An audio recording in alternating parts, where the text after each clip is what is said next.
We are here in Atlanta for a very special event. The Atlanta Hawks and Hennessy have invited me out to speak on a panel celebrating everything HBCU culture. Y'all know I'm a big HBCU advocate. But we're here at the famous ZuCot Gallery, one of my favorite art galleries in the city, in the South, completely black owned, filled with a ton of just amazing black art. Y'all know I love art, so to be in a spot like this feels like I'm at home, man. I actually got to cop some of these pieces. I got to see what I can get. But we're here for panel talk, discussing all things HBCU. Thanks to Hennessy, thanks to Atlanta Hawks. It's gonna be a great one.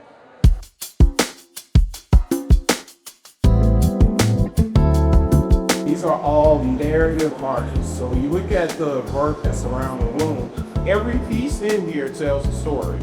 And so we built this space so that we could tell the stories of our culture, of our time. In my world, I storytell for a living. This is what I do.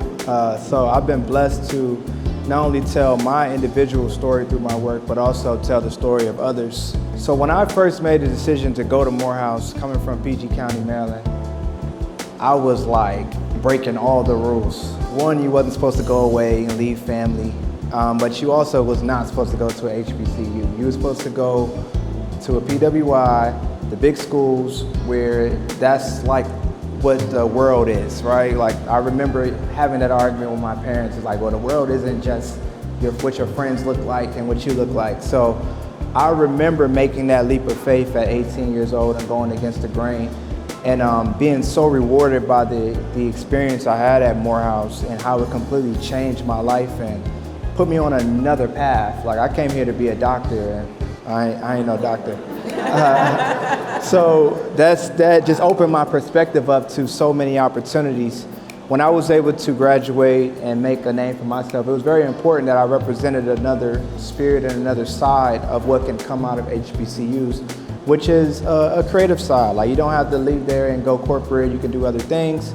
So I'm a living representation of it in the way I move and the way I live, but I've also been privileged in the later years to work on two really big pieces of, I guess, projects that really have been able to put HBCUs on the map. And one is the Nike Yard Runner campaign. Me and my team fully produce all the content for Nike Yard Runners. So if you're not familiar with Nike Yard Runners, it's Nike's initiative that directly highlights black culture through HBCUs. This initiative we've been doing for the last 5 years, and it highlights yard runners, like those who are special on campus. And I started out as a representation of Morehouse in front of the camera, and then my team took over the entire content for the last 4 or 5 years. So that's a global campaign that literally puts HBCU students on billboards and in stores around the world. And then more fitting for here, my team also leads the content for NBA Foundation's HBCU initiative. The NBA Foundation has a really